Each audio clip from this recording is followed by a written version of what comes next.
अस्सलाम वालेकुम नाज़रीन, एक महकती और चहकती सुबह के साथ मैं हूं आपका मेज़बान हन्नान बुखारी। नाज़रीन, दुआ करते हैं कि आज की सुबह आपके लिए ढेरों ढेर खुशियां लेके आपकी चौखट पे आपका इंतजार कर रही हो। इसी दुआ के साथ आज के प्रोग्राम को आगे बढ़ाते हैं। नाज़रीन, जैसे कि आपको पता है कि गर्मी जो है वो काफ़ी ज़्यादा हो चुकी है और कोशिश किया करें कि रास्ते में जब आप जा रहे हो ना सिर्फ अपने लिए वाटर बॉटल लेके जाएं, बल्कि अगर कोई शहरी जो है वो गर्मी की वजह से प्यास की शिद्दत को महसूस कर रहा है तो उसको भी पानी पिला के स्वाब हासिल करें। ना सिर्फ शहरी बल्कि इसके साथ साथ जितने भी चरिंद परिंद हैं उनके साथ भी नरमी का सिला जो है इख्तियार करना चाहिए। और हमें कोशिश करनी चाहिए कि घरों की छतों के ऊपर कुछ छोटे छोटे घोंसले ऐसे बना देने चाहिए जिसमें कुछ दाना और पानी का अहतमाम किया जा सके, क्योंकि दोपहर के वक्त में जितने भी परिंदे सफ़र कर रहे होते हैं या छांव ढूंढ रहे होते हैं उनके लिए ये बहुत सारी जो बेहतरी का सबब बन सकते हैं। तो आगे बढ़ते हैं जनाब, देखते हैं कि आज का जो वेदर है वो कैसा होगा, सूरत हाल क्या रहेगी, कोई बारिश के इम्कानात हैं नहीं हैं। तो चलते हैं टुडेज वेदर की तरफ।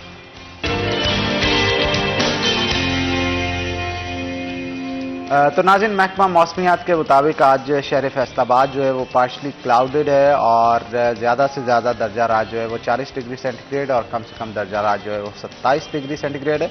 और इसके साथ साथ हवा में नमी का तनासुब जो है वो तकरीबन 56% है और जो हवा है वो 2 नॉट की रफ्तार से चल रही है। बहुत सारे शहरी जो हैं वो थोड़े खुश दिखाई दे रहे हैं। वजह यह है कि पार्शली क्लाउडेड होने की वजह से गुज़श्ता दिनों के अंदर जो एक गर्मी की बहुत तेज़ लहर थी उसमें काफ़ी हद तक कमी आई है, शिद्दत में कमी आई है।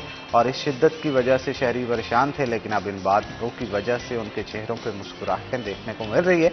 अलबत्ता महकमा मौसमियात का ये कहना है कि ये बादल जो है वो बरसेंगे नहीं। वो कहते हैं ना, जो गरजते हैं वो बरसते नहीं और जो बरसते हैं वो गरजते नहीं। लेकिन ये वाले बादल ना तो गरज रहे हैं और ना ही बरस रहे हैं, बस अपना मुखड़ा शरीफ जो है वो दिखा रहे हैं। लेकिन चले, उसकी वजह से भी सूरज की गर्मी में काफ़ी हद तक कमी आई है। तो आगे बढ़ते हैं नाज़रीन, हम आज मुख्तलिफ टॉपिक्स के ऊपर 1 बाय 1 स्टेप बाय स्टेप जो है वो डिस्कशन करेंगे। हमारे पास 2 से 3 टॉपिक्स होंगे। मवेशी मंडी है और इसके साथ साथ एक फाटक का इशू है जो कि चल रहा है इस वक्त शहर फैसलाबाद के अंदर, और उसकी वजह से किन किन शहरियों को, स्टूडेंट्स को और कितने कॉलेजेस को नुकसान हो रहा है उसके बारे में भी डिस्कशन करेंगे। और लास्ट के ऊपर जो है हम जो बिजली है उसके ऊपर गुफ्तगू करेंगे, जो यूनिट्स महंगे हो रहे हैं और इसके साथ साथ क्या आने वाले दिनों में लोड शेडिंग बढ़ेगी, कम होगी, और सोलर वालों के लिए अहकामात जो है वो वापडा की तरफ से क्या जारी होंगे। इन तमाम तर चीज़ों के हवाले से गुफ्तगू करेंगे। हमारे साथ जो आज के गेस्ट हैं मैं आपका तारुफ उनके साथ करवा दूं। हमारे साथ मौजूद होंगे अवैस अली जो कि हमारे सीनियर रिपोर्टर हैं और फेस्को की वेट करते हैं, रेलवे को देखते हैं और इसके साथ साथ दीगर जो मामला थे उनके ऊपर भी फोकस डालते हैं। तो अवैस अली आपको वेलकम करते हैं शो के अंदर। और उनके साथ साथ हमारे साथ मोहम्मद अली नारू साहब मौजूद हैं, हमारे बड़े ज़बरदस्त रिपोर्टर हैं और आज माशाल्लाह बड़े अच्छे से कंगी शंगी करके और तैयार होकर बेहतरीन मुस्कुराहट के साथ हमारे साथ मौजूद है। तो आपको भी वेलकम करते हैं नारू साहब। सबसे पहले जो है अवैस की तरफ चलते हैं और गुफ्तगू का आगाज़ करते हैं। अवैस, समनाबाद में एक फाटक बंद है जिसकी वजह से काफ़ी कॉलेजेस को रास्ता बंद है। क्या वजूहात हैं, वो फाटक क्यों बंद किया गया, इसके पीछे की वजूहात बताने के साथ साथ जो इसके बंद होने की वजह से नुकसान हो रहे हैं उसके ऊपर भी फोकस डालिएगा। बैक स्टोरी हमारे साथ शेयर कीजिएगा। हनान भाई, 4 रोज़ हो चुके हैं। समनाबाद आपको पता है कि इंतहाई मसरूफ़ तरीन शाहराह है जहाँ पर ये फाटक मौजूद है और वो बंद पड़ा हुआ है। ताहाल महकमा रेलवे ने फाटक नहीं खोला। महकमा रेलवे, ये गालबन वही फाटक तो नहीं जो पुल के नीचे से गुजरता है? नहीं, ये पुल के नीचे से नहीं गुजर रहा। ये जो है वो समनाबाद फाटक, उधर समनाबाद कॉलेजेस के पास कॉलेजेस हैं जहाँ पर खवातीन के कॉलेजेस हैं। तो 4 रोज़ से फाटक बंद है और महकमा रेलवे ये दावा करता है कि कारपोरेशन ने उनके 1 करोड़ 63 लाख रुपए अदा नहीं किए जो कारपोरेशन के ज़ुम्मे वाजिबुल अदा हैं। फैसलाबाद कारपोरेशन और CEO कारपोरेशन ज़ुबैर वट्टू का भी इस पर हमने मौक़िफ़ लिया। तो उनका ये कहना था कि महकमा रेलवे तो 2001 से 2024 तक के पैसे बना के बैठा हुआ है और हमने महकमा रेलवे के कोई पैसे अदा नहीं करने। इसमें सबसे बड़ी जो परेशानी की बात है, जो लोगों के लिए तकलीफ का बायस बन रही है, वो ये है कि देखें, हमारे शहर के 2 बड़े सरकारी अदारे हैं, रेलवे और कारपोरेशन। उनके जो आपसी मामलात हैं उसका खमियाजा लोग भुगत रहे हैं और एक अदारा ये दावा कर रहा है कि उन्होंने पैसे अदा ही नहीं करने। जबकि दूसरा दायरा कह रहा है कि कारपोरेशन ने हमारे पैसे देने हैं। तो आवाम को इससे कोई लेना देना नहीं है कि किसने किसके पैसे देने हैं। आवाम को ये है कि उनको रिलीफ फराहम किया जाए, सहूलत फराहम की जाए। आप देखें कि समनाबाद फाटक जो है वहाँ पर रोज़ाना की बुनियाद पर ट्रैफिक का बहाव बहुत ज़्यादा होता है और बिलखसूस 10 के करीब कॉलेजेस हैं समनाबाद के जहाँ से तलबा गुजर कर जाते हैं। और गालिबन ये कुछ जियोग्राफिकली अगर देखा जाए इस तरह से बनता है कि एक साइड पे मुकम्मल समनाबाद है जो कि एक गुंजान आबाद एरिया है, और जिस सड़क के साथ मुंसलिक हैं वो तमाम कॉलेज वो उसके पार अपोजिट साइड पे मौजूद है, और ये वाहिद रास्ता है उस जगह से गुजरने के बिल्कुल लिए। ये फाटक को क्रॉस करके ही जो रोजाना कॉलेजेस की तरफ बिल्कुल तलबा जाती हैं, और हमने उनके जो है वो इंटरव्यूज भी किए जिस पर लोगों ने यही मुतालबा किया कि प्लीज़ इस फाटक को जल्द अज जल्द खोला जाए ताकि लोग जो हैं उनकी जो मामूल के काम काज हैं जहां फाटक से गुजर कर जाते हैं वो मुतासिर ना हो। और फाटक बंद रहने की वजह से वहां पर ट्रैफिक बुरे अंदाज से जो है वो जाम हो जाती है और शदीद गर्मी से भी ज्यादा एक संगीन मसला शायद आपने वहां पे देखा होगा, बहुत सारे लोग फाटक को बंद हुए फाटक को ही क्रॉस करके जाने की कोशिश करते हैं, और खुदा न खास्ता इस दौरान अगर कोई ट्रेन आ जाती है तो जानी नुकसान भी हो सकता है। ये बिल्कुल आपने बहुत ही जो है वो अहम बात की है, क्योंकि लोग ये कोशिश करते हैं फाटक से गुजरने की, दूसरी तरफ से जो है वो सफ़र लंबा हो जाता है, लोग चाहते हैं कि इधर से ही गुजरना है। बिलखसूस मोटर बाइक्स वाले जो हैं वो अपनी मोटर बाइक्स को उठा के गुजारने की कोशिश करते हैं, और ट्रेन जो है वो रोज़ाना की बुनियाद पर 9 के करीब दिन के औकात में वहाँ से ट्रेनें गुजरती हैं, तो उससे कोई हादसा रुनमा हो सकता है। इस पर जो है अब वो हुकाम बाला को नोटिस लेना होगा। 4 रोज़ हो चुके हैं, लोगों की मुश्किलात वहाँ पर बहुत ज़्यादा है, मगर ना तो महकमा रेलवे मानने को तैयार है, और ऊपर से CEO कॉरपोरेशन ज़ुबैर भट्टू ने लेटर भी लिखा है रेलवे को कि हमें कोई आप जो है वो इसका एग्रीमेंट दिखा दें जिसके तहत हमने आपके पैसे देने हैं।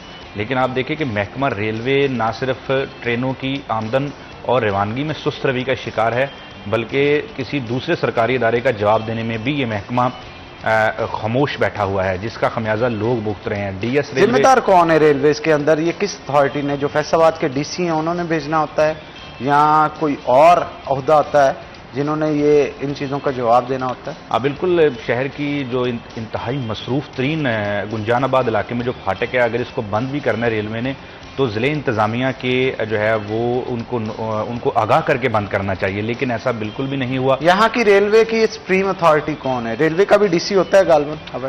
रेलवे के DS होते हैं जो फैसलाबाद में नहीं बैठते। रेलवे का जो हेडक्वार्टर है लाहौर में, वो वहाँ से अहकामात जारी करते हैं फैसलाबाद रेलवे इंतज़ामिया को।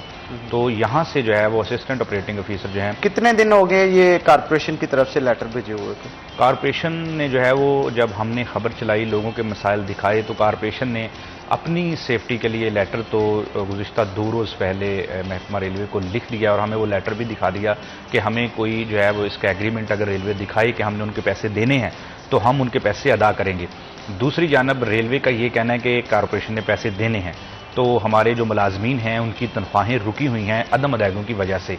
लेकिन आप जो अवाम है वो अवाम का ये कहना है कि हमारा इसमें क्या कसूर है, हमें बहुत सी मुश्किलात हो रही हैं, खुदारा इस फाटक को खोला जाए। ऊपर से गर्मी की शिद्दत जो है वो बहुत ज़्यादा है, शदीद गर्मी में लोग अखबार होते हैं और रोज़ाना की बुनियाद पर वहाँ पर गाड़ियाँ जमा हो जाती हैं। लोग देखते हैं कि फाटक चंद वहाँ पर जो दुकानदार हैं वो हमें बताते हैं कि हम लोगों को बताते हैं कि ये फाटक जो है वो ट्रेन की आमद की वजह से बंद नहीं किया गया, बल्कि अब ये फाटक बंद हो चुका है।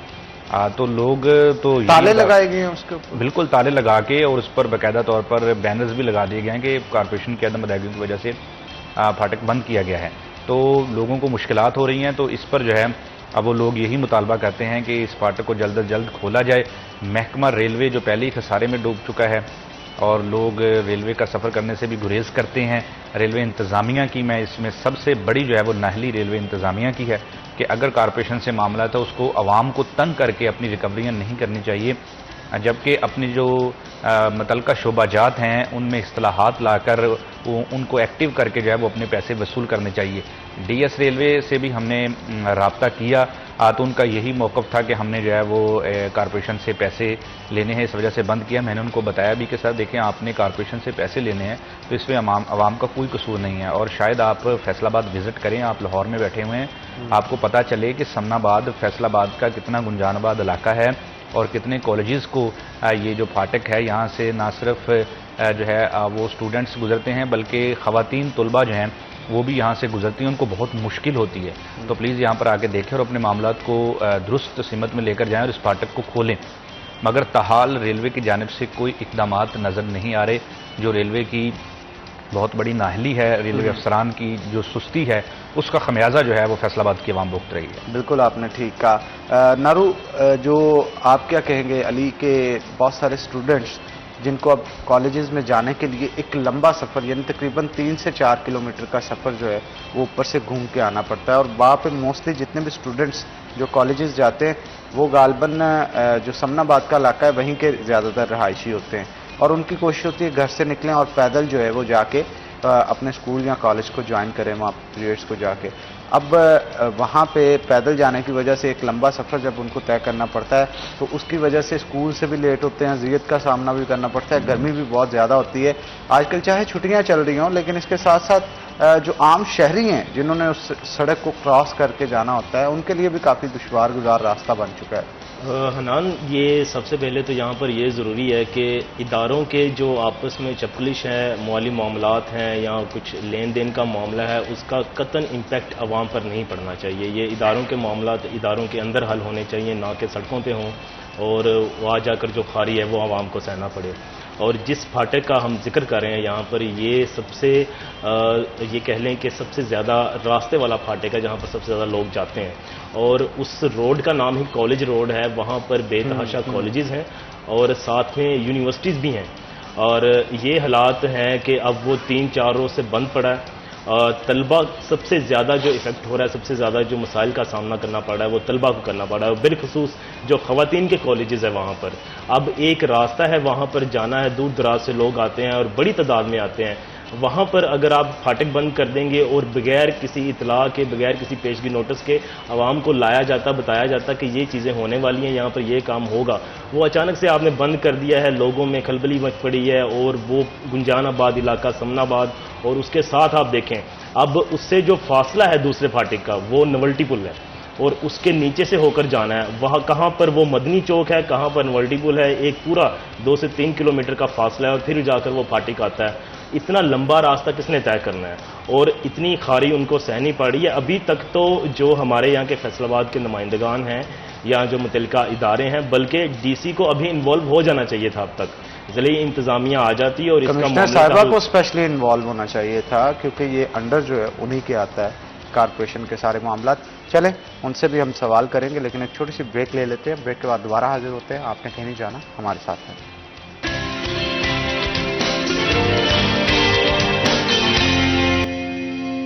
वेलकम बैक नाज़रीन, ब्रेक के बाद खुश आमदीद। मोहम्मद अली नारू हमारे साथ मौजूद हैं, उनसे मज़ीद गुफ्तगू करते हैं, क्योंकि शहर के अंदर मुख्तलिफ जगहों पे मवेशी मंडियाँ लगनी हैं, बहुत सारी जगहों पे लग चुकी हैं, और बहुत सारे जानवर मुख्तलिफ इक़साम के वहाँ पे लाए जा रहे हैं, और जो कि शहरियों की तवज्जो का मरकज़ बने हैं।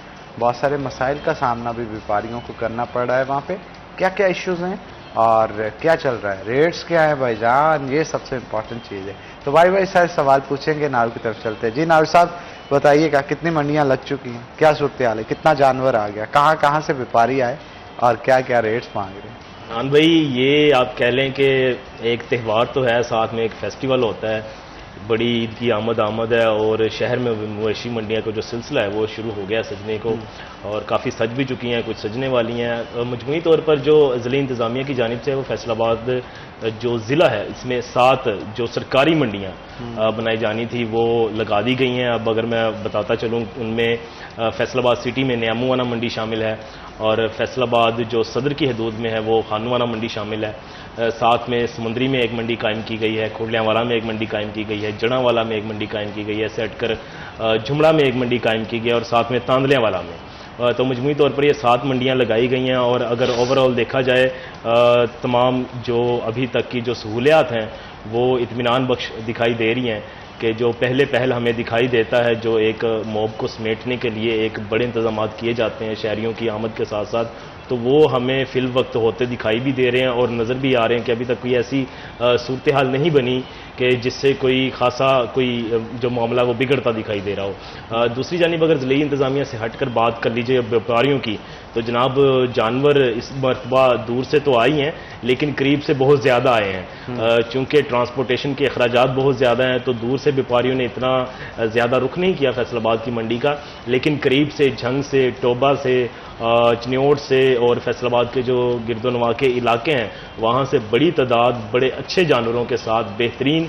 खूबसूरत बड़े बड़े जानवरों के साथ जो मवेशी मंडियों का उन्होंने रुख किया है। और बिलखसूस यहाँ पर नियामुआना और खानूवाना मंडी की अगर बात की जाए तो वहाँ पर कम दामों से लेकर बड़े दामों तक जो जानवर हैं वो अवेलेबल हैं मवेशी मंडियों में। लेकिन मसला दरपेश ये है कि लोगों की कुव्वत खरीद इतनी नहीं है जितने के जानवरों के रेट्स बताए जा रहे हैं। और एक जो आम छोटा बकरा ही आप लगा लें, जिसको हम कह लें कि एक दरमियाना जिसने कुर्बानी करनी है, जिसने बहुत ज़्यादा नुमाइश से हटकर चीज़ नहीं देखनी है या कुछ ऐसा नहीं करना है, उसकी नीयत खालिस्तन कुर्बानी कर, वो कहता है कि मैंने एक जानवर लेना है, उसको भी 50 से 60 हज़ार रुपये का एक छोटा एक नॉर्मल साइज़ का बकरा पड़ेगा, जो कि जिसमें बहुत ज़्यादा कोई गोश्त नहीं होगा। इससे हटकर अगर आप बड़े जानवर की बात करें, बछड़े की बात कर लें आप किसी की, या दूसरे बड़े जानवरों की बात कर लें, तो उसका तो रेट ही स्टार्ट कमोबेश 1.5 लाख से हो रहा है, 2 लाख से हो रहा है, और वो वज़न भी ना होने के बराबर है।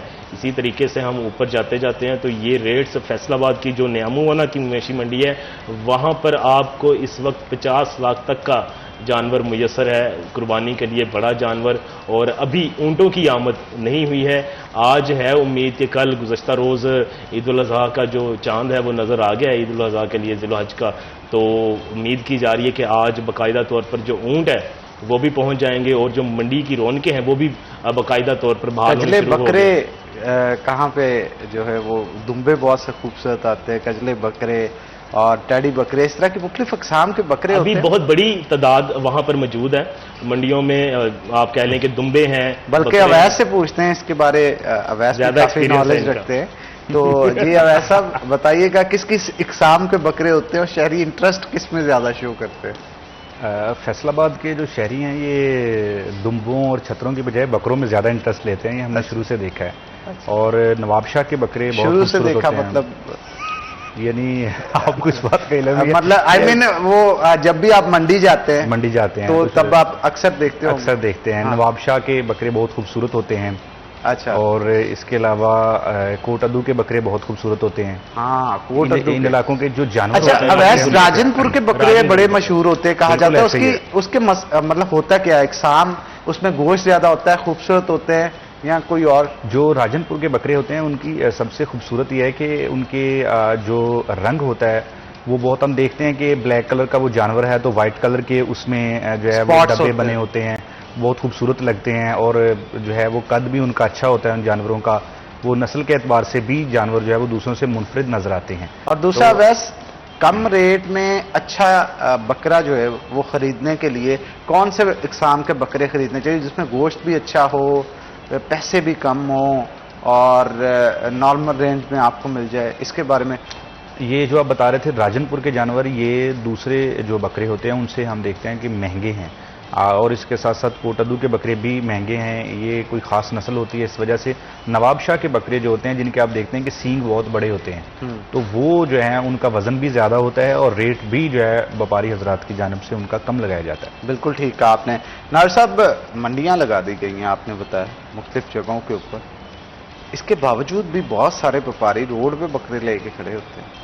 हनान, ये कह लें कि ये हमारी बदकिस्मती भी है और कुछ हमारे ट्रेडिशन का हिस्सा भी बन चुका है। कुछ व्यापारियों को लगता है कि मंडी में उनके पास नहीं आएगा, और ये आपने बात आपके नोटिस में आई होगी या आपने कभी गौर किया होगा कि जो लोग चौक चौराहों या सड़कों पर या अहम मराकज़ पे खड़े हैं उनके पास VIP बकरे होते हैं, बड़े बड़े कद के बकरे होते हैं, बड़ी उन्होंने अच्छी जोड़ियाँ पकड़ी होती हैं, और वो होता है उनका कि कोई आए पहली नज़र में उसका दीवाना हो जाए और वहाँ पर उसका सौदा हो जाए। और रेट भी उसका जो मंडी से तकरीबन 20,000 ज्यादा होता है, 20,000 ज्यादा होता है, 20-30 हज़ार ज्यादा होता है। वो ज्यादातर वो जोड़ियां होती हैं जो जिन पे बहस कम और दिल लगी ज्यादा होती है कि जनाब ये तो हमने यहां से खरीदनी है। और ये पॉइंट्स कानूनन तो बिल्कुल भी इनको नहीं होना चाहिए, क्योंकि ट्रैफिक के मसाइल होते हैं, ट्रैफिक के मसाइल पैदा होते हैं, साथ में बहुत ज्यादा जो चीजें हैं वो पेचीदगियां इख्तियार कर जाती हैं कि एक चीज आपके लिए मवेशी मंडियां बनाई गई हैं, वहां पर आपको शेड फराहम किए गए हैं, बाकायदा जगह दी गई गई है और साथ में व्यापारियों के लिए नुकसान का बायस है कि जनाब आप दूसरे लोगों का हक मार रहे हैं और आप रेट्स भी खराब कर रहे हैं फकत अपनी नमूद नुमाइश के लिए कि जी हमारे पास अच्छा जानवर है तो हम बाहर जाकर सिटी एरिया में जाकर बाकायदा चौक चौराहा में जाकर खड़े हो जाते हैं और वहां पर जाकर बेच देते हैं। इसका इंपैक्ट नेगेटिव भी है। कानूनी कार्रवाई क्या होती है? कानूनी कार्रवाई इसके लिए मुतलका कैटल जो मार्केट है, पंजाब कैटल मार्केट है, वो देखती है चीजें कि जब हमने चीज फराम की गई है, दी गई है इनको अदारा कौन सा है जो इनको इदारा ज़िली इंतजामिया का ज़िम्मे में ये काम आता है। ज़िली इंतजामिया ने इसको डील करना है कि जनाब आपको जो जगह फराम की गई है उसमें रहकर आप बेचें और बाकायदा तौर पर ये वो अफराद होते हैं जो रजिस्टर्ड नहीं हो पाते हैं, इनसे लिया गया माल आप कानूनी कार्रवाई भी नहीं जो एक नारू बता रहे हैं एक जो जिसको मैं समझता हूं कि ज़िले इंतजामिया को काम करना होगा कि फैसलाबाद शहर भर में जो सबसे पहले जो मंडियां लगाई जा रही हैं रजिस्टर शुदा हैं, उसके अलावा जो गैर रजिस्टर शुदा मंडियां भी इस वक्त फैसलाबाद में लगाई गई हैं और लगी हुई हैं बहुत से मकामात पर, तो उनमें जो है व्यापारियों से पैसे भी लिए जाते हैं, वो ज़रिए इंतजामिया की मुबैना मिली भगत से ही लगती हैं। बिल्कुल हम इस पर मजीद गुफ्तगू करेंगे, छोटी सी ब्रेक लेंगे, लेकिन ब्रेक पे जाने से पहले अभी ना जो हमारी रिपोर्टर है मरियम, उनसे बात हो रही थी, वो बता रही थी कजले बकरों के ऊपर बड़ा अच्छा पैकेज जो है वो बना रही हैं, तो वो भी हम जब बनाएंगे तो वो भी देखेंगे। शहरी बड़ा इंटरेस्ट रखते हैं इसमें। तो छोटी सी ब्रेक लेंगे, ब्रेक के बाद दोबारा हाजिर होंगे। आपने कहीं नहीं जाना, हमारे साथ रहना।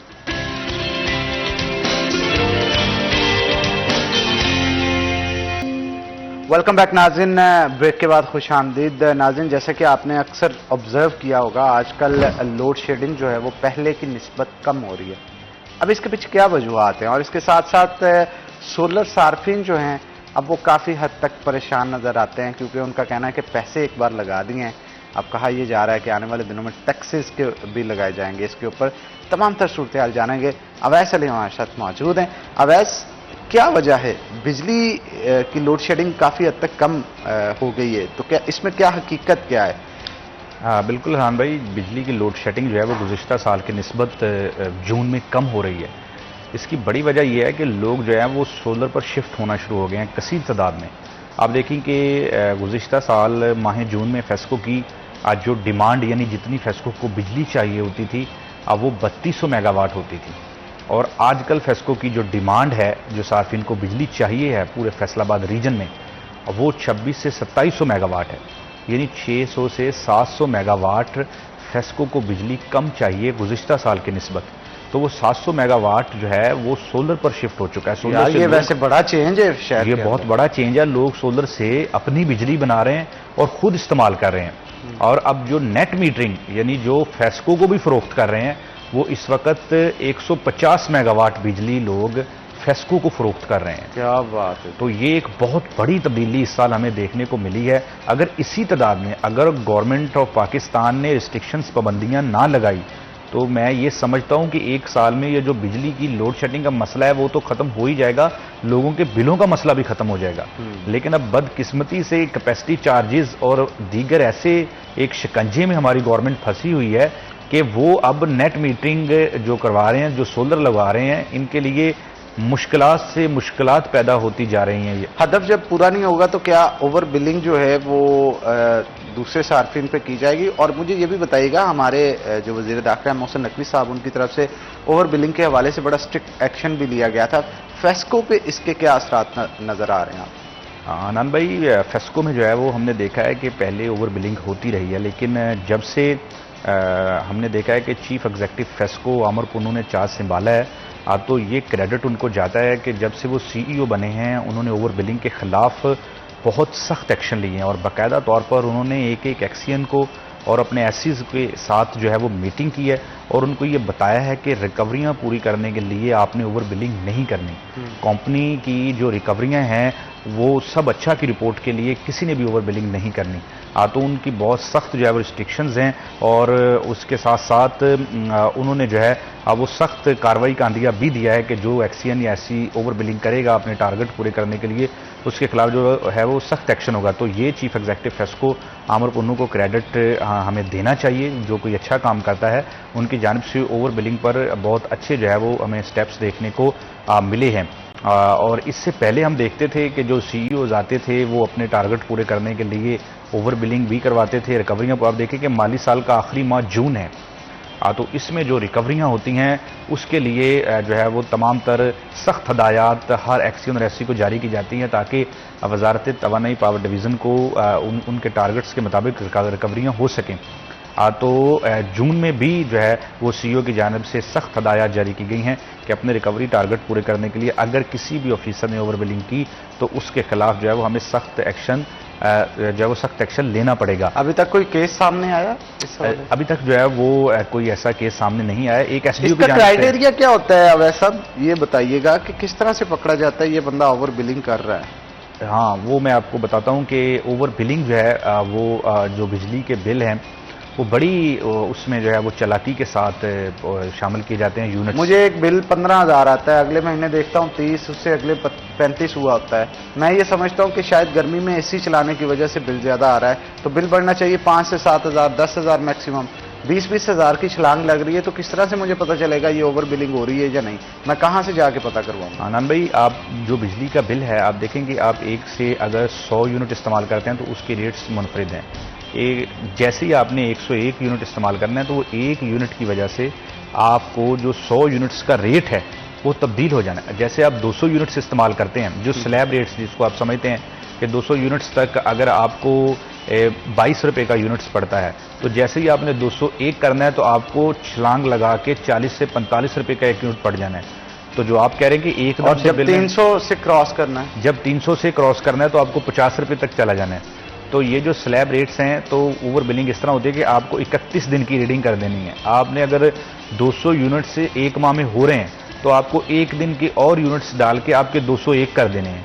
तो एक यूनिट की वजह से इसी में मैं माजूद चाहूंगा, आपकी बात काट रहा हूं, बड़ा टेक्निकल पॉइंट है जो मैं डिस्कस करने जा रहा हूं। मीटर रीडर जो होता है ये अगर अपने मुकर्रा दिनों से चंद दिन लेट आता है, 1 दिन, 2 दिन, 3 दिन, 4 दिन, तो जो शख्स ब्रेक लगाई हुई है 200 यूनिट्स पे आके, उसके लेट आने की वजह से वो 201, 205 या 210 यूनिट हो जाते हैं, तो उसका तो रेट चेंज हो गया ना सारे का सारा। बिल्कुल आप दुरुस्त कह रहे हैं। वो वक्त पर भी अगर आ जाए ना, जब उन्होंने ओवर बिलिंग करनी होती है, हाँ, तो वो चार्ज आपको कर देते हैं 31 दिन का। मसला उनके लेट आने का नहीं है, ना वक्त से आने का है, मसला ये है उनकी नीयत का है। और मसला ये है कि जो 30 दिन की रीडिंग है कंज्यूमर को वो करनी चाहिए। इसका सबसे बेहतरीन हल है जो है वो जदीद मीटरिंग इंफ्रास्ट्रक्चर, AMI मीटर्स। तो जो AMI मीटर्स है ना वो लगाने चाहिए, जिस पर कंज्यूमर जो है वो भी ऑनलाइन अपनी रीडिंग चेक कर सकता है। जो SDO है वो अपने ऑफिस में बैठ के, बहुत से ऐसे अब भी फैसलाबाद रीजन भर में डेंजरस इलाके हैं जहां पर बिजली चोरी हो रही है। फेस्को वहां पर कार्रवाइयों से गुरेजा है, तो वहां पर भी उसमें जुमरा के बेशतर देहात जो हैं वो शामिल हैं, जहां पर बहुत सी बिजली चोरी फेस्को ने अब पकड़ी भी है। जब से वजीर दाखिला मौसम नकवी आए हैं, उन्होंने सख्त हदायत जारी की है बिजली चोरों के खिलाफ, तो फेस्को ने हिम्मत कुछ दिखाई है। ऐसे देहातों में कार्रवाइयां भी हमें देखने को मिली हैं। तो ऐसे देहात जो इलाके हैं, डेंजरस इलाके जहां पर बिजली चोरी होती है, तो वहां पर AMI मीटर्स लगाएं। अगर कोई बिल नहीं देता या बिजली चोरी करता है तो आप ऑनलाइन मीटर डिस्कनेक्ट कर सकते हैं। अपने ऑफिस में बैठकर आप कंज्यूमर की बिजली बंद कर सकते हैं। तो माजी में भी बहुत से वाकयात हुए हैं, लाइन स्टाफ पर तशद्दुद भी किया गया है, लाइन स्टाफ पर मुबैना तौर पर फायरिंग भी की गई है। इस तरह के वाकयात भी जो है वो सामने आते हैं। तो इससे जो है वो सिस्टम में जिद्दत लाना होगी। फेस्को अगर ये दावेदार है कि रिकवरियों की बुनियाद पर मुल्क की बेहतरीन बिजली की तकसीमकार कंपनी है, तो चले हम इस पर मजीद भी गुफ्तगू करना चाहते थे, लेकिन वक्त अभी कम है। थैंक यू वेरी मच, आप दोनों आए, बड़ा अच्छा लगा और बड़ी ज़बरदस्त टॉपिक पे आपसे जो है वो गुफ्तगू हुई। लेकिन इस गुफ्तगू को थोड़ा सा भी और आगे बढ़ाएंगे। हम छोटी सी ब्रेक लेते हैं, ब्रेक के बाद दोबारा वापस आते हैं। तो ब्रेक लेंगे जी, ब्रेक के बाद दोबारा वापस आते हैं। आपने कहीं नहीं जाना, हमारे साथ।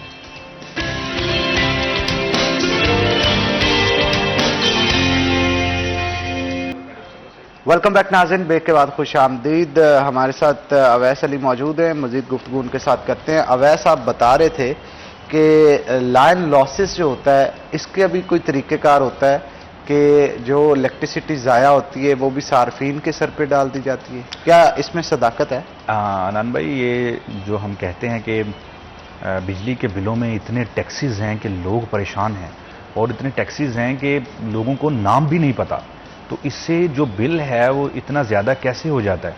उसमें हम देखते हैं कि जो उसमें फ्यूल प्राइस एडजस्टमेंट है, दीगर टैक्सेस हैं, उनके साथ साथ जो दीगर लॉसेस हैं वो भी बिजली सार्फिन को उसका बोझ उठाना पड़ता है।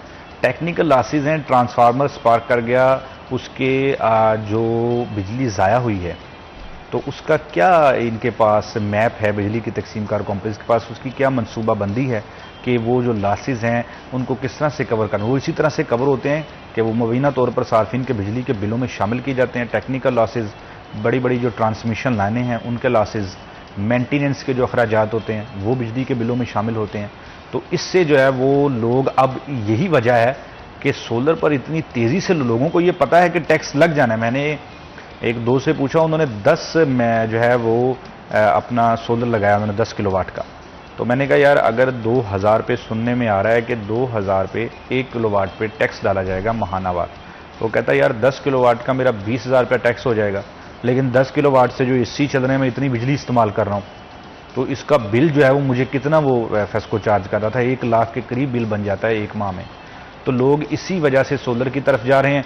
तो गवर्नमेंट अब क्या कर रही है, ग्रीन मीटर्स का शॉर्टेज है, फेस्को में नहीं पूरे पंजाब में ग्रीन मीटर्स ही नहीं मिल रहा लोगों को नेट मीटरिंग के लिए। जो तरीकाकार है वो उसको मुश्किल बना दिया गया है। 5 किलोवाट जब आपको 6 किलोवाट 7 किलोवाट लोड चाहिए, आपको ट्रांसफार्मर के लाखों रुपए अदा करना पड़ेंगे। तो देखें दुनिया भर में लोगों को फैसिलिटेट किया जाता है, बदकिस्मती से हमारा ऐसा मुल्क है कि अगर लोग खुद कुछ करना चाहते हैं तो हमारी जो गवर्नमेंट है लोगों के लिए रुकावटें पैदा कर रही है। ये बिजली की तकसीमकार कंपनीज, मैं ये समझता हूँ ये इनकी बहुत बड़ी नाकामी है, इनकी कोई इससे मुतल्लिक प्लानिंग नहीं है जिसकी वजह से लोग सोलर पे जा रहे हैं। इन्होंने क्या प्लानिंग की है, ये लॉसेस बढ़ाने की बजाय, ये इस तरह के मामलात बिलों में शामिल करने की बजाय अगर ये लोगों को सहूलत देते, ये बहुत सारी चीज़ों को बैठ के काम करने से मराद न लेते, काम करके दिखाते, तो आज जो निजकारी की तरफ गवर्नमेंट जा रही है ये इनको दिन ना देखना पड़ता। प्राइवेटाइजेशन की तरफ जो है वो मौजूदा हुकूमत की जानिब से कंपनीज की जो निजकारी है मुबैना तौर पर उसके इकदाम किए जा रहे हैं। हालांकि फेस्को 100% रिकवरी की जो अदारा 100% रिकवरी देता हो उसकी कोई प्राइवेटाइजेशन होती है, उसकी प्राइवेटाइजेशन नहीं बनती। और फैसलाबाद मुल्क भर में, मैं आपको ये शाजी बता दूं कि पूरे पाकिस्तान में सबसे ज़्यादा बिजली का बिल देने वाले लोग फैसलाबाद रीजन के हैं और बर वक्त बिल देने वाले ये लोग हैं, क्योंकि हमारे कल्चरल ऐसा है कि हर कल्चर से हटके भी तजारती शहर है भाईजान, बंद हो जाएगा। और तजारती शहर है और उसके साथ साथ देहातों में भी लोग बिल देते हैं। आप देखें कि लेस्को में और पेस्को का तो आप हाल ही ना पूछें, PESCO Peshawar electric supply company, वो जो दूसरे दीगर सूबा जाते हैं उनमें लोग ऐसे बिल नहीं देते जिस तरह के ये फेस्को कहते हैं कि हम रिकवरी की बुनियाद पर बेहतरीन कंपनी है। ये फेस्को नहीं है, ये हम हैं, ये हम कंज्यूमर्स हैं जो बर वक्त उनको बिल देते हैं। वो इस वजह से रिकवरी की बुनियाद पर पाकिस्तान की बेहतरीन कंपनीज में शामिल है। तो जो लोग आपको अच्छी रिकवरी देते हैं तो आप उनको अच्छी फैसिलिटी दें। सूरत हाल यहाँ पर यह है कि फेस्को के पास 9000 के करीब लाइनमैन, असिस्टेंट लाइनमैन मौजूद नहीं है। आप अक्सर पूछते हैं कि यार ट्रांसफार्मर खराब हो जाए 5-5 घंटे लाइनमैन ही नहीं आता। उसकी बड़ी वजह ये जब आपके पास स्टाफ ही नहीं होगा, स्टाफ की कमी है, यहाँ स्टाफ की कमी है। 9000 स्टाफ की कमी, 9000 के करीब लाइनमैन और असिस्टेंट लाइनमैन जो जरूरी है वो फेस्को के पास इस वक्त मौजूद नहीं है। आप देखें रिकवरियां लेने में फेस्को कितनी तेज है, बताने में भी कितनी तेज है, लेकिन जो लोगों को फैसिलिटी, यानी एक प्रोडक्ट है, हम देखें कि अच्छा मोबाइल लेते हैं, लोग हमें अच्छी से अच्छी उसमें फीचर्स देते हैं, फैसिलिटीज देते हैं। तो इधर ये सूरत हाल ये है कि हम बिजली के बिल देने वाले लोग हैं और लोगों को सहूलत नहीं दी जाती, स्टाफ नहीं अभी तक रखा गया। तो अब गर्मी में जो है आप देखें कि यही हाल होना है कि ट्रांसफार्मर खराब हो गया, एक लाइनमैन बेचारा कितने ट्रांसफार्मर ठीक करेगा। जहां पर 10 लाइनमैनों की जरूरत है वहां पर अगर 3 लाइनमैन है तो 7 लाइनमैनों का काम वो कर, और फैटल इंसिडेंट भी होंगे। जब एक लाइनमैन दिन में 6 ट्रांसफार्मर ठीक करेगा तो वो उसके लिए मुश्किलात होगी, वो थक भी जाएगा और उसके साथ साथ शट डाउन लेने हैं तो उस तरह लाइनमैनों के करंट लगने के जो नाखुशगवार वाकयात हैं वो भी रोनमा होंगे। बिल्कुल, इस पे हम मजीद भी बात करते हैं लेकिन वक्त की कमी है, इसलिए थैंक यू वेरी मच आप दोनों का आने के लिए। अली नायर साहब आपका भी बहुत शुक्रिया, आपने मवेशी मंडियों के हवाले से बड़ा डिटेल में बताया। अवैध साहब आपने फेस्को और रेलवे के हवाले से बताया, आप दोनों का बहुत शुक्रिया। छोटी सी ब्रेक के बाद दोबारा हाजिर होते हैं। आपने कहीं जाना, हमारे साथ रहना है।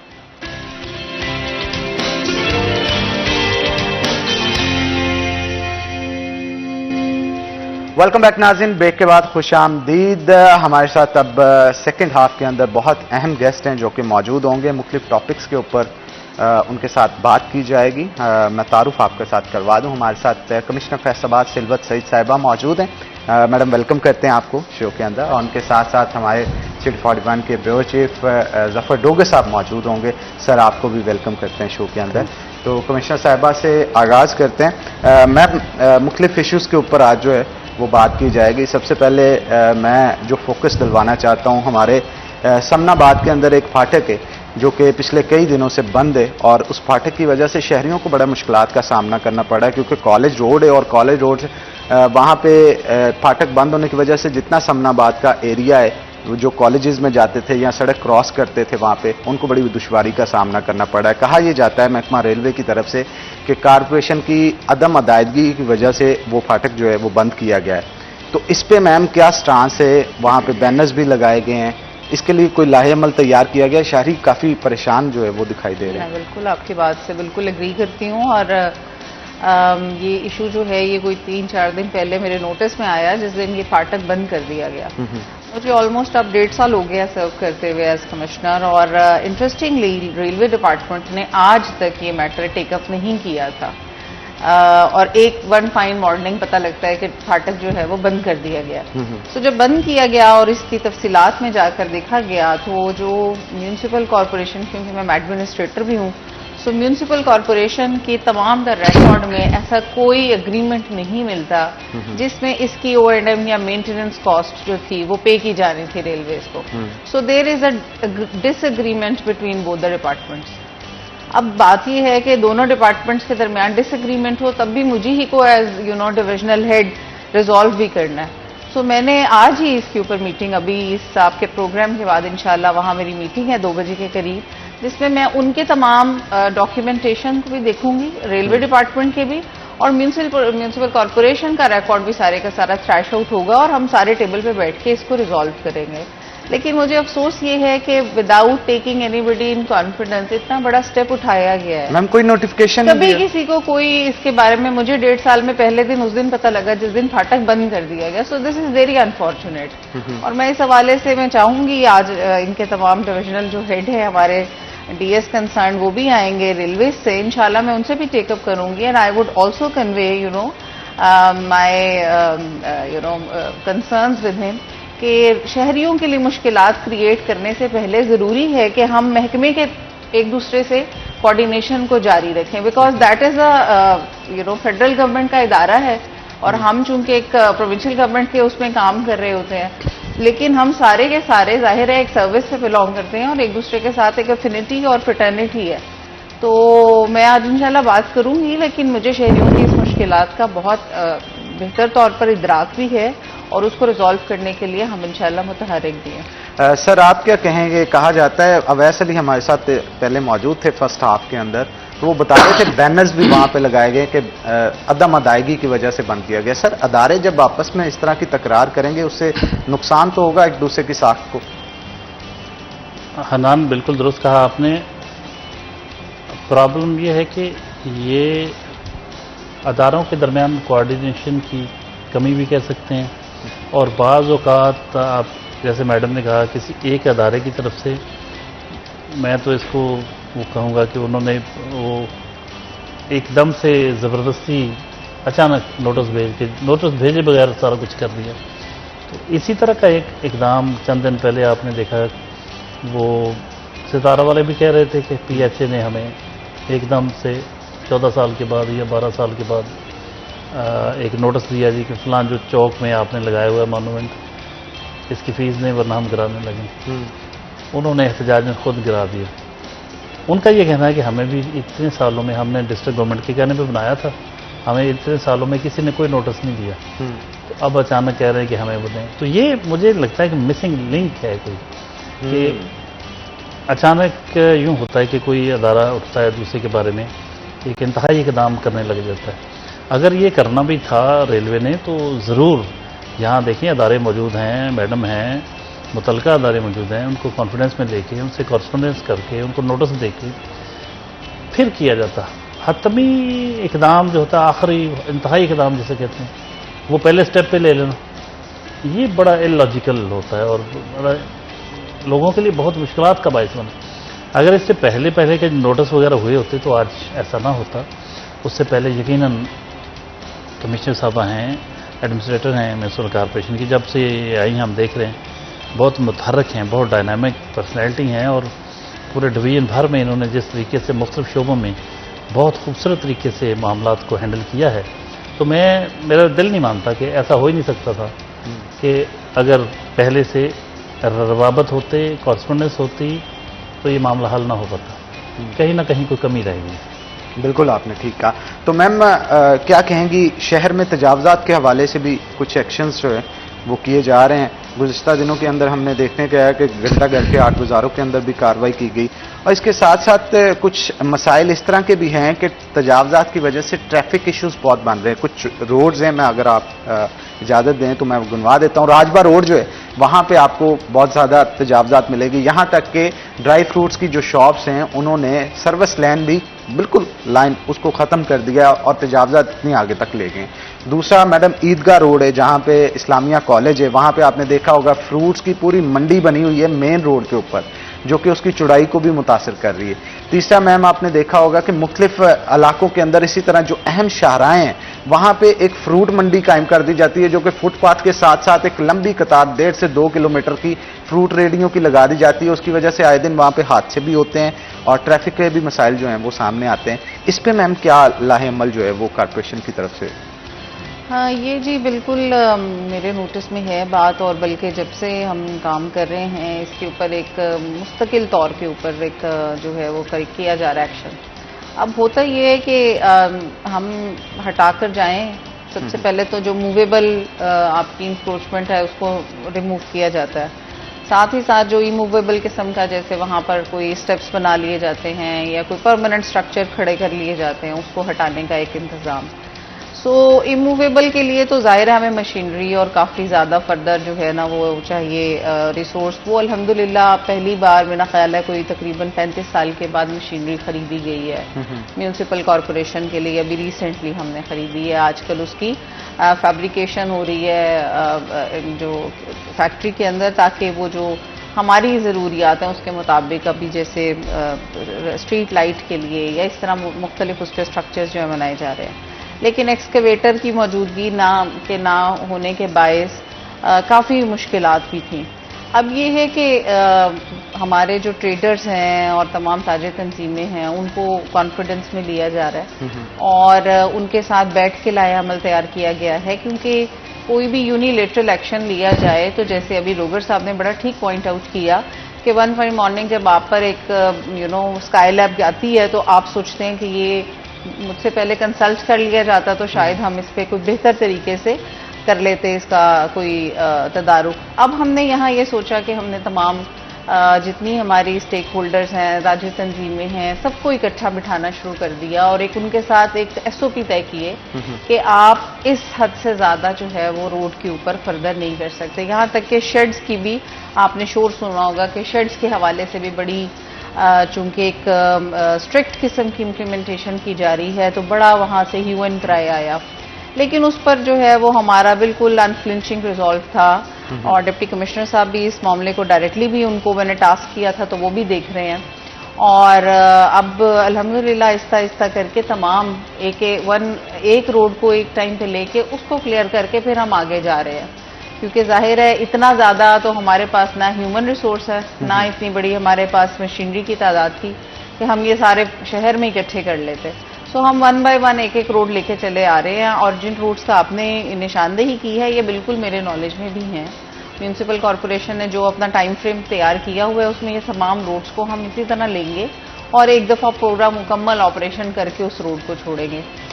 लेकिन ये है कि इसमें शहरियों के हवाले से भी मुझे ताउन जो है वो दरकार है और ये जो है ना ये एक ही इदारा इसको पूरी तरह से नहीं कर सकता। अब ट्रैफिक पुलिस का इसमें एक अपना किरदार है, हमारी सिविल सोसाइटी है, हमारे जो कॉमन सिटीजन है, इन सब का अपना अपना रोल है। आप कहीं ऑपरेशन करने जाएं, आप सोचते हैं आपको आगे से बहुत सी रेजिस्टेंस, बहुत से आपको वहाँ से आप कई दफ़ा मतलब बाकायदा फिजिकल ऑल्टरकेशन हुई और बड़े बड़े किस्म के मतलब जो कि नापसंदीदा किस्म की जो हैं वो वाक़यात भी हुए, लेकिन ये कि इसमें किसी किस्म की जो है वो गुंजाइश नहीं है। तो शहर पे ये काम चल रहा है, लेकिन होता ये है कि हमारा यहाँ फैसलाबाद में कल्चर मुझे नज़र आता है कि ये एक मुस्तकिल मिजाज का हिस्सा बन गया है कि आप जो है वो मुस्तकिल, जब तक आपने अपना तमाम सामान जो है वो रोड साइड के ऊपर नहीं रखा, आपको लगता है जैसे आपकी जो है ना मार्केटिंग ठीक नहीं हो रही है, तसल्ली नहीं business होती की। अंदर से। तो वो एक ये इसमें बिहेवियरल चेंज की भी जरूरत है, इसमें बिल्कुल ठीक लोगों है। को ये अपना मिजाज बदलने की भी जरूरत है। लेकिन अभी डोगर साहब ने जैसे एक बात की, एक वाकये का तरफ इन्होंने इशारा किया, होता ये है कि जब इदारे हरकत में आते हैं, जब वो अपना काम करना शुरू करते हैं, तो बहरहाल आगे से जहां कहीं किसी को साल हर साल से नहीं पूछा जाता, वहां से रेजिस्टेंस तो आती है। मैम आपका मतलब यहाँ पे पॉलिटिकल रेजिस्टेंस का तो नहीं? देखिए, मैं आपको बता रही हूँ कि ये मुख्तलिफ सेगमेंट्स ऑफ सोसाइटी हैं। सबसे ज्यादा तो मैंने आपको बताया उन्हीं कारोबारी अफराद से रेजिस्टेंस आती है जिनके वहां पर ये है। लेकिन हम कोशिश ये कर रहे हैं कि किसी तरह की कोई अनप्लेजेंट सिचुएशन क्रिएट ना हो। हम एक दूसरे के साथ एतमाद करते हुए कुछ टाइम हम उनको दे रहे हैं, कुछ नोटिस जारी कर रहे हैं, उसके बाद फिर उसके ऊपर एक्शन किया जाए। बिल्कुल ठीक बजाय है। इसके कि वन फाइन मॉर्निंग में वहां पर एक भिजवा दूं एक्सकेवेटर्स और एक वहां पर ऑपरेशन शुरू हो जाए, तो आप जानते हैं कि फिर ऐसे वो भी एक नेगेटिव इम्पैक्ट जो है वो फिर जाता है कि गरीब की रेडी को उल्टा दिया गया। और ये भी बिल्कुल मैम आपने ठीक कहा। सर हमारे यहाँ कुछ ताजर बड़े सियाने हैं, अब तो पोर्टेबल तजावजात लेके आते हैं, जैसे जैसे ही कारपोरेशन की गाड़ी है उठा के पीछे कर लिया, ओरिजिनल जगह पे जैसे ही गुजर गए फिर उठा के आगे रख लिया। इसका हल किस तरह से हो सकता है सर? मैडम ने जैसे कहा कि मतलब एक कल्चर बन गया, तो बिहेवियरल और कल्चरल चेंज की ज़रूरत है। लोग समझते हैं कि दुकान के अंदर सामान अगर है तो शायद वो लोगों की नज़र से ओझल है। आप झंग बाजार में देख लें, मैं कल गया, आप फुटपाथ नहीं छोड़िए, चले सड़क पे भी अगर आना है तो फुटपाथ तो छोड़ देना, 4-5 फुट आगे सड़क के चले जाएं, लेकिन वो जो 2-2.5 फुट 3 फुट की फुटपाथ है वो तो कम से कम गुजरने की बचनी चाहिए ना। हमारे यहाँ गाड़ी गुजरना तो वहाँ दूर की बात, पैदल चलना भी मुश्किल हो जाता है। तो इसमें गवर्नमेंट के इदारों के साथ साथ शहरियों की और ताजरों की भी जिम्मेदारी है कि वो एथिकली इस चीज़ को देखें कि क्या आप खुद यहाँ से गुजर सकते हैं। तो ज़रूरी है रवैया जाती तब्दीली जिसे कहते हैं, वो भी जरूरी। बिल्कुल सर आपने ठीक कहा। यहीं से बात को कंटिन्यू करेंगे, छोटी सी ब्रेक लेते हैं, ब्रेक के बाद दोबारा हाजिर होते हैं। आपने कहीं नहीं जाना, हमारे साथ रहना।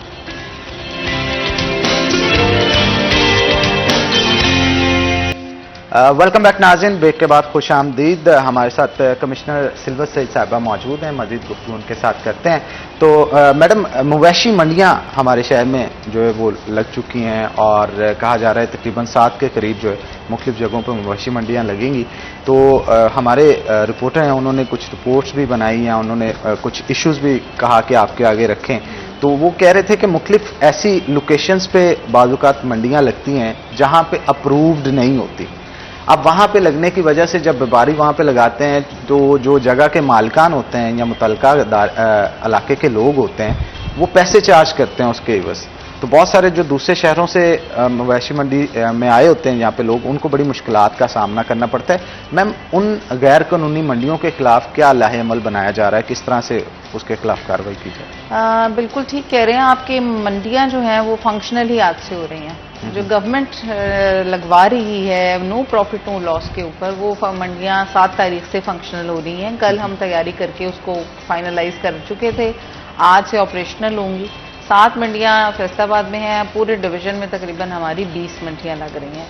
अच्छा, अब चूंकि हम अभी पहले भी बात कर रहे थे रवैये की, और एक बिहेवियरल हमारा पैटर्न है कि हम जब तक कानून को फ्लाउट ना कर लें, हमें लगता है कि हमारा कोई जो है ना वो एग्जिस्टेंस, वो उसकी जस्टिफिकेशन नहीं हो रही।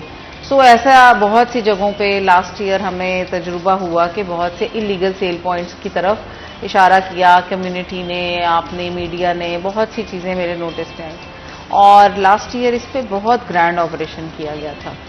बिल्कुल किसी तरह का इलीगल सेल पॉइंट जो है उसको हमने इजाज़त नहीं दी फंक्शन करने की, और इस साल उससे भी ज़्यादा रिगरसली होगा इंशाल्लाह। इसमें हमारी जो म्यूनिसिपल कॉरपोरेशन की रेगुलेशन ब्रांच है वो उसकी भी टास्क कर दिया गया है, बल्कि साथ ही साथ उनकी टीम में मैंने मजीद लोगों को भी शामिल किया है ताकि ये ऑपरेशन जो अगले 10 दिन चलता रहना है इस ऑपरेशन में शहरियों के लिए कोई तकलीफ ना हो कि लोग जो हैं वो रास्ते पे आपको ये इलीगल सेल एंड परचेज नजर आती है, ये बिल्कुल नहीं होनी चाहिए। तो दूसरा ये कि नो प्रॉफिट नो लॉस के ऊपर हमने पिछले साल इसको फंक्शन किया था। इस दफ़ा गवर्नमेंट ने एक बहुत बड़ा स्टेप लिया और बहुत अच्छा स्टेप लिया है। वो ये है कि इस दफ़ा म्यूनसिपल कमेटियाँ और हमारे ज़िला काउंसिल और तमाम ये इसके एडमिनिस्ट्रेशन के जितने एक्सपेंडिचर आ रहे हैं वो सारे के सारे अपने रिसोर्स से पूरे करेंगे। सो किसी को चार्ज नहीं किया जाएगा ताकि एक लोगों के ऊपर इसका जो है वो बर्डन शिफ्ट ना किया जाए। तो वहाँ तमाम सहूलियात भी मुयस्सर की जाएंगी। आज मेरा विजिट भी है एक मंडी का इंशाल्लाह, और मैं खुद भी जाके देख रही हूँ। डीसी साहब भी कल तमाम मंडियों का एक दफ़ा विजिट करके आए हैं, हमारे असिस्टेंट कमिश्नर्स भी लगे हुए हैं। तो हम सारे देख रहे हैं अपनी तमाम लोकल गवर्नमेंट्स के बतौर एडमिनिस्ट्रेटर भी कि हम इसको जितना बेहतर लोगों को यहाँ सहूलियात मुयस्सर की जा सके वो की जाए। बिल्कुल ठीक कहा आपने। अच्छा सर, आपकी सबमिशन इस हवाले से क्या होगी, क्योंकि बहुत सारे व्यापारी जब आते हैं, सरकारी मंडियां जो लगाई जाती है मनपसंद जगह ना मिलने की वजह से उनकी कोशिश होती है दूसरी मंडियों में या जगहों पे जो है वो रिलोकेट कर लिया जाए, वहां जाके लगाई जाए। उसकी वजह से गैर कानूनी मंडियां जो है वो वजूद में आती हैं। तो सर इस पे आपकी क्या सबमिशन होगी, क्या कार्रवाई होनी चाहिए, और शहर के जो मुख्तलिफ इलाकों में इस तरह के जो काम हो रहे हैं उसको किस तरह से रोका जा सकता है? देखिए, जितना हुकूमती अदारा जितना एक्टिव होगा और जितना अपने अहकामात पर अमल दरामद करवाने की सलाहियत रखता होगा, जिसे रेट हम कहते हैं, अपने रेट तस्लीम करवाने की सलाहियत होगी उसके पास, उतना ही इल्लीगल मंडियां नहीं होंगी। लेकिन एक चीज़ है कि एक शहर भर में लोग गली मोहल्लों में, बाज़ारों में, चौकों चौराहों में, जहाँ 2-2, 10-10, 15-15 जानवर लेके वो तासर ये देते होते कि बस हम ऐसे गुजर रहे हैं, या तो एक कल्चर भी एक हमारा बना हुआ है कि हम मतलब इजी एक्सेस, कि हमें इजी मिल जाए, चीज़ करीब से मिल जाए तो बहुत दूर ना जाना पड़े। एक ये वजह भी होती है कि उसमें आपको इन 10 दिनों में बहरहाल ये बर्दाश्त करना ही पड़ता है। और असल इसमें यह है कि जिम्मेदारी फैसलाबाद जो वेस्ट मैनेजमेंट कंपनी की पड़ जाती है कि वो ज़रा 10-15 दिन ये मुतहर्रक होकर गुजारे, ताकि शहर में जितने भी ये मुख्तलिफ मकामात पर पाई जाते हैं, जो ग्राहकों को ढूंढ रहे होते हैं, मुख्तलिफ जब मिनी मंडियां कह लें, बहरहाल ये होता है। और रोड्स के ऊपर भी तो होते हैं ना सर? लेकिन पता है कि हनान बहुत सारे हमारे थर्ड वर्ल्ड कंट्रीज़ में कुछ चीज़ें हमें बर्दाश्त करना पड़ती हैं लोगों के फ़ायदे के लिए। आइडियल सिचुएशन नहीं हो सकती, क्योंकि बहुत सारे मामलात में गवर्नमेंट अपनी जिम्मेदारियां पूरी नहीं कर रही होती और उसमें वो वसाइल का रोना होती है गवर्नमेंट, जबकि शहरी भी बहुत सारे मामलात में उनको उस तरह की वो बिहेवियर नहीं नज़र आता उनका जो होना चाहिए। इस तरह अगर हम इंक्रोचमेंट्स की बात करते हैं या चाइल्ड लेबर की बात करते हैं, या हम यही लोगों को रेडियम वगैरह उठवाने की बात करते हैं, तो बहुत बड़ा इंसानी मसला एक बन जाता है कि यार आप बेरोज़गारी फैला रहे हैं बड़े पैमाने पर। लोगों के पास पहले ही कुछ नहीं है, पहले मुश्किलात इतनी ज़्यादा हैं, हालात इतने ख़राब हैं, ऊपर से आप लोगों को बेघर कर रहे हैं, उनके रोज़गार छीन रहे हैं, उनको जगह जगह से उठा रहे हैं, वो कहाँ जाएं। मैं एक मिसाल देता हूँ कि जब शहर से भैंसों को निकाला गया था, भैंसों को निकालना अगरचे एक अच्छा इक़दाम है, लेकिन वो एक एक भैंस रख के पूरे फैसलाबाद हज़ारों लोग होंगे जिनका घर चल रहा था। एक भैंस पूरा घर चला लेती है, उस पर सारा दूध, मक्खन, घी, लस्सी सब कुछ उससे आपका चल पड़ता है। लेकिन एक मकसद के लिए आप निकालते हैं तो दूसरा मकसद वो दूसरा डिस्टर्ब होता है। चाइल्ड लेबर आप ख़त्म करते हैं, करनी चाहिए, लेकिन एक वो उनके पास है ही नहीं बेचारा, कोई गवर्नमेंट को इतना सपोर्ट तो नहीं कर सकती। हमारे यहाँ सोशल सिक्योरिटी का कोई ऐसा निज़ाम नहीं है कि बुढ़ापे में भी अगर कोई जिनका कोई सहारा नहीं तो उनको कोई गवर्नमेंट सपोर्ट करे। तो उनको बच्चों को बहरहाल बेचारों को बचपन में से रोज़गार की तलाश में निकलना पड़ता है। तो हमारे बड़े मल्टी डायमेंशनल मसाइल हैं, उसमें आके मेरा ख्याल है कि हमें ये चंद दिन हुकूमती अदारों को ज़्यादा एक्टिवली रोल प्ले करना होगा, ताकि वो साथ साथ सफाई होती रहे। और हमें शायद ये गली मोहल्लों के जो होते हैं इनको बर्दाश्त करना पड़ेगा। और इसमें बाज़ का दूसरा पहलू ये भी है कि फ़ायदा भी हो जाता है लोगों को। मुझे मोहल्ले से करीब से कहीं जानवर मिल जाता है, बहुत दूर नहीं जाना पड़ता।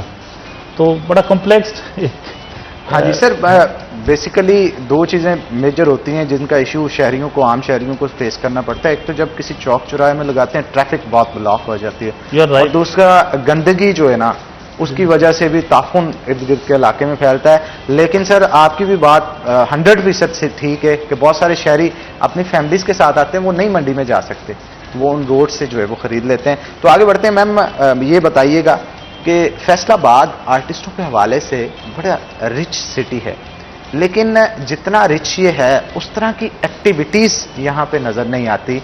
अलबत्ता मैंने खुद इस चीज़ का यानी शाहद हूँ कि 2-4 इवेंट्स आपने बड़े अच्छे आर्ट्स काउंसिल में ऑर्गेनाइज करवाए, उनका इफ्तिताह भी आपने खुद किया। जितना हो सकता है आर्टिस्टों को प्रमोट किया जाता है। स्टूडेंट्स तो अपने टीचर्स के थ्रू आप तक रसाई लेके किसी ना किसी तरह एग्जीबिशन लगा लेते हैं।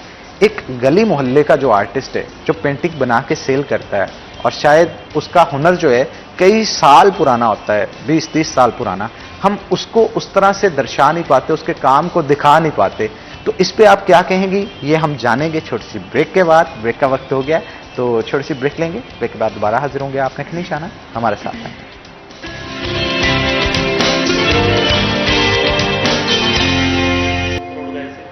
वेलकम बैक नाज़रीन, ब्रेक के बाद खुश आमदीद। सिल्वत सईद साहब हमारे साथ मौजूद हैं और आर्ट्स के हवाले से मैंने सवाल जो है ब्रेक से पहले किया था, मैं चाहता हूँ मैम उसी का आप आंसर। जी बिल्कुल, आर्ट्स के हवाले से ये बड़ा हमारा माशरे में जो है ना ये शिद्दत पसंदाना रवैयों को मेरा ख्याल है चैनलाइज करने के लिए भी बहुत ज़रूरी है कि हम इस तरह की पॉजिटिव लोगों के लिए जो है वो कोई एक्टिविटी जनरेट करते रहा करें और लोगों को जो है वो कोई तफरीक का जो है वो अच्छा फॉरम ज़रूर मैसर रहना चाहिए। और उसमें मुख्तलिफ फॉर्म्स हैं आर्ट की, जैसे आपने पेंटर्स के हवाले से बात की है, मैंने बिल्कुल इसमें कई एग्जीबिशंस मुख्तलिफ तरह की यानी एमेच्योर पेंटर्स जो हैं उस हवाले से भी ऑर्गेनाइज कराई हैं। कुछ हमारे यहाँ पे यूनिवर्सिटी के टीचर्स की करवाई, स्टूडेंट्स की कराई। डीपीएस के हवाले से भी हम कोशिश करते रहते हैं कि अभी मैंने आखिरी जो थी ये 9 नवंबर को हमने कोशिश की कि इसी तरह अल्लामा इकबाल हैं या कायद आज़म डे हैं, इस हवाले से भी हम कोशिश करते रहते हैं कि लोगों की तख्लीकी सलाहियतों को उभारने के लिए हम लोगों को कोई ना कोई प्लेटफॉर्म ज़रूर दें। आर्ट्स काउंसिल हमारा बहुत बड़ा एक फोरम है जहाँ पर हम लोगों को ये एक बड़ा अच्छा जो है वो प्लेटफॉर्म दे सकते हैं, जहाँ से लोगों को जो है वो अपनी सलाहियतें दिखाने का, शोकेस करने का और लोग प्रोजेक्ट करने का मौका मिलता है। लेकिन अफसोस के साथ कहना पड़ रहा है कि कुछ वहाँ पर ख़ास तौर पे इस तरह के जो हार्श वेदर है उसमें वहाँ पर बहुत सी एक्टिविटीज़ को फ़िलहाल प्लान नहीं किया जा सकता क्योंकि उसका कुछ मेंटेनेंस के इश्यूज़ हैं और वो मेंटेनेंस ना होने के बायस जो कि पिछले 4-5 सालों से नहीं हो सकी, वहाँ पे हमारा सारा गर्मियों का सीज़न जो है वो बग़ैर किसी अच्छे मेगा इवेंट के जो है वो गुजर जाता है। लेकिन जितना मौसम जो ही प्लेजेंट होता है वहाँ पर आप देखते हैं कि दोबारा से अभी हमने अप्रैल में वहाँ पर आपने देखा होगा कि हमारा म्यूज़िक का एक बहुत अच्छा कंपटीशन ऑल पंजाब चल रहा था और वो फैसलाबाद डिवीज़न से शुरू किया गया। उसकी वजह भी यही थी जो अभी जैसे डॉक्टर साहब भी बात कर रहे थे कि फैसलाबाद को पहला इसलिए दिया गया कि मेरा आर्ट्स के साथ और इस सारी इंफॉर्मेशन डिपार्टमेंट और कल्चर के साथ एक बड़ी जो है वाबस्तगी है। तो अल्हम्दुलिल्लाह यहाँ से हमने शुरू किया और हमने वो एक ट्रेडिशन सेट की और बहुत ज़्यादा टैलेंट जो पहले नहीं किसी ने अभी तक सुना था वो उसको जो है वो हम नेशनल लेवल पे इंशाल्लाह लेके गए हैं और अभी वो और मज़ीद अभी आप देखेंगे कि चमकते रहेंगे और उनको और एक बड़ा प्लेटफॉर्म इंशाल्लाह जून के एंड पे आप ईद उल अज़हा के बाद देखेंगे कि लाहौर आर्ट्स काउंसिल में भी उनके मुख्तलिफ प्रोग्राम्स जो हैं वो प्लान कर लिए गए हैं।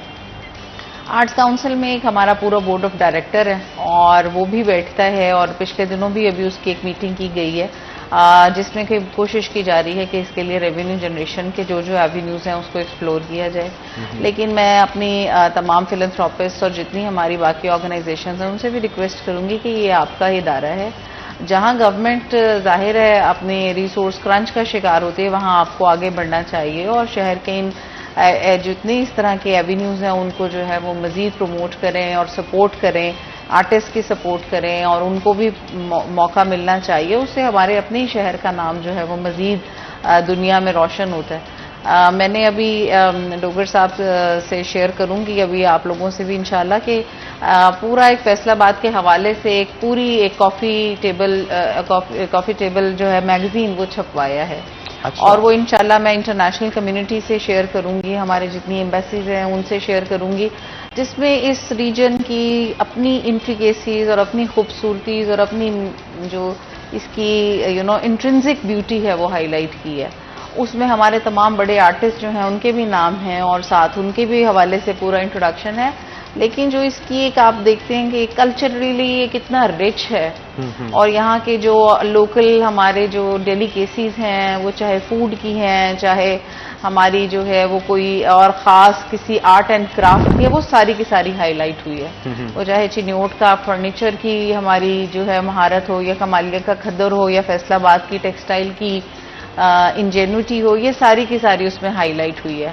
और वो मैंने अभी कुछ जगहों पर शेयर की और वहाँ से मैं अभी कुछ दिन पहले प्लानिंग एंड डेवलपमेंट में शेयर करके आई और वहाँ सब इतने एक्साइटेड हुए कि उन्होंने कहा कि आप हमें भी दें, हम अपनी डोनर एजेंसीज को दिखाएंगे कि हमारा कैसा रिच, खूबसूरत और डायनामिक रीजन है फैसलाबाद, और यहाँ मजीद इन्वेस्टमेंट को हम जो है वो प्रमोट करें।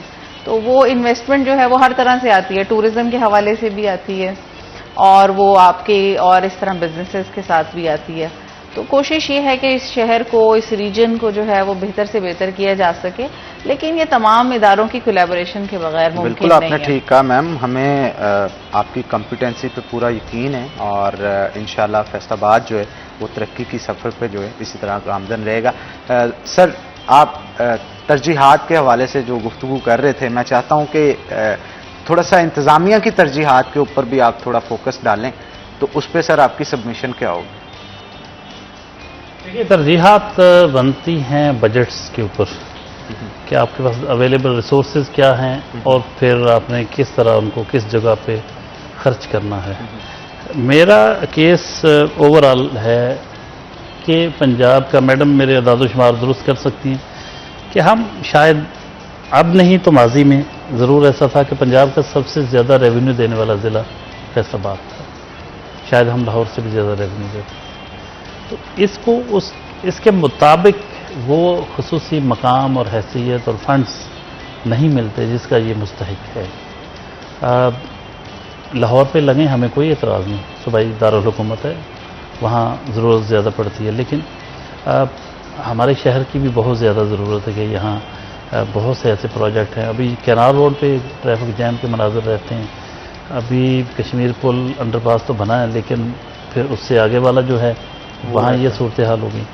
तो बहुत सारी चौकों चौराहों की रीडिज़ाइनिंग, रीस्ट्रक्चरिंग होने वाली है। शहर में ट्रैफिक के जो मसाइल हैं, फिर सड़कों की जो हालत है अंदरून शहर, वो भी नाकाबिले रश्क है। प्रॉब्लम होता है देख के, ट्रैफिक सिग्नल्स का इशू रहता है, स्ट्रीट लाइट्स का भी प्रॉब्लम है। तो चीज़ें इतनी, हम कहते हैं कि इन चीज़ों की तरफ फोकस ज़्यादा होना चाहिए। बिल्कुल सर, हम यहीं से बात को कंटिन्यू करेंगे, लेकिन एक छोटी सी ब्रेक के बाद ब्रेक लेंगे। ब्रेक के बाद दोबारा हाजिर होते हैं। आपने कहीं नहीं जाना, हमारे साथ रहना है।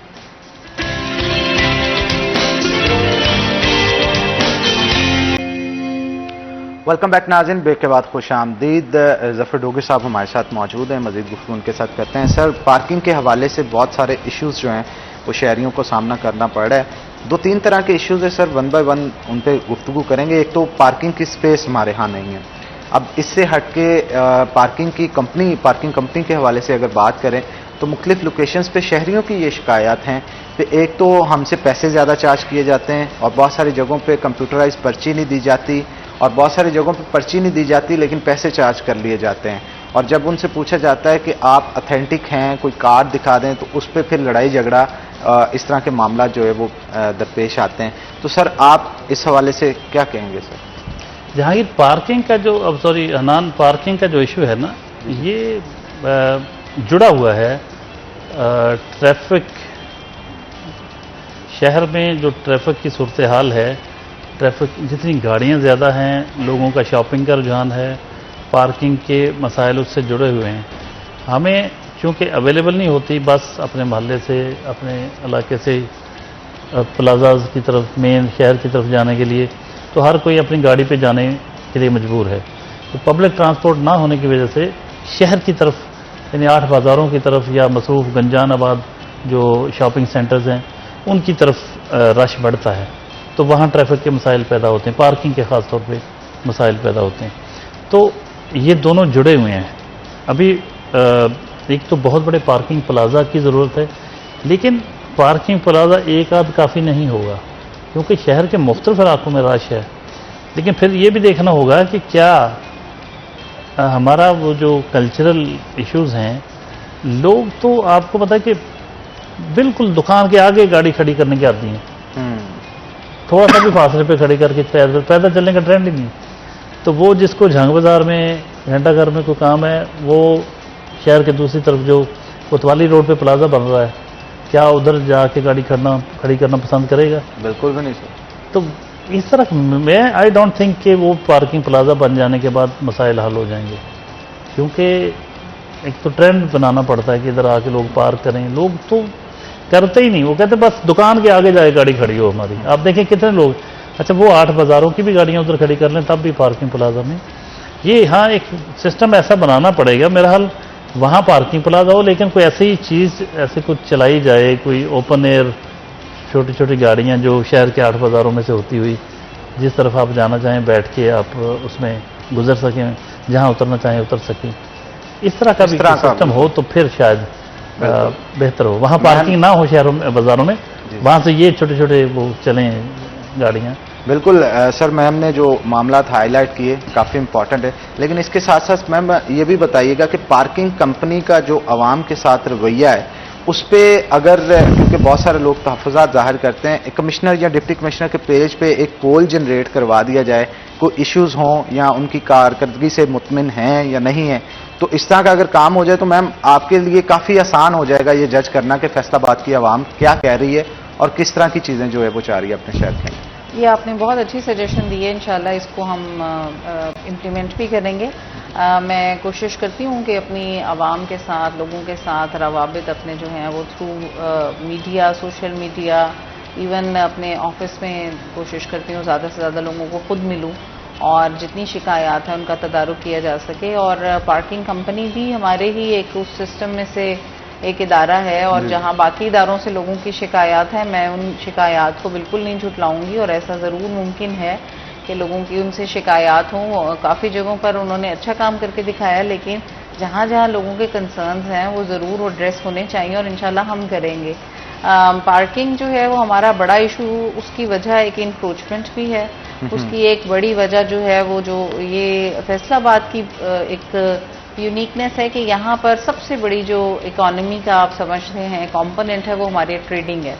वैसे तो लोग तो समझते हैं कि इंडस्ट्री शायद सबसे ज़्यादा जनरेट कर रही है यहाँ पे रेवेन्यू, लेकिन जब हम फैक्ट्स को देखते हैं तो सबसे बड़ी यहाँ पे ट्रेडर्स कम्युनिटी जो है उसकी तरफ से, यानी यहाँ की ट्रेडिंग कम्युनिटी सबसे वाइब्रेंट है और यहाँ पे लोगों का इस ट्रेड बिजनेस के साथ और ट्रेड सर्विसेज जो हैं उसके थ्रू रेवेन्यू जनरेट हो रहा है और इकोनॉमी हमारी का मेजर एक हिस्सा है।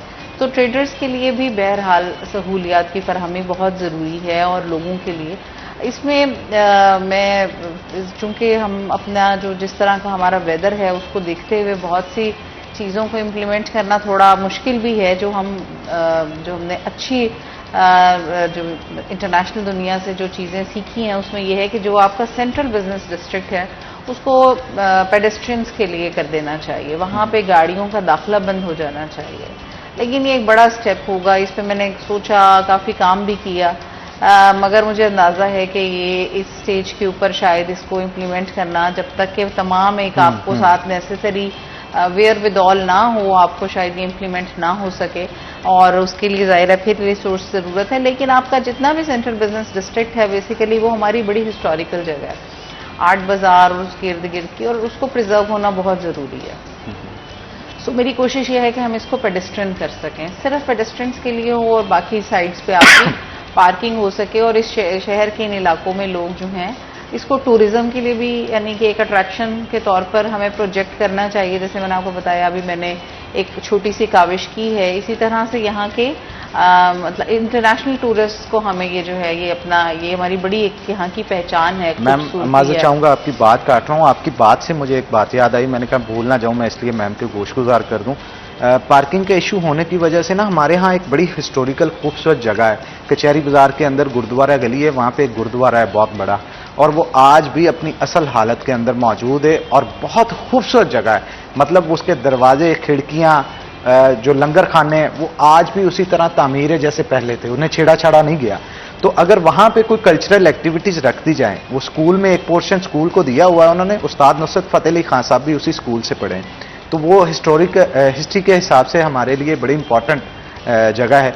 तो सिख बरादरी के लिए बहुत इंपॉर्टेंट जगह बन जाएगी अगर उसे टूरिज्म के लिए खोल दिया जाए। खुला है अभी भी, लेकिन पार्किंग के इशू की वजह से और हिडन होने की वजह से लोगों की एक्सेस उस तरह से नहीं हो पा रही जैसे होनी चाहिए।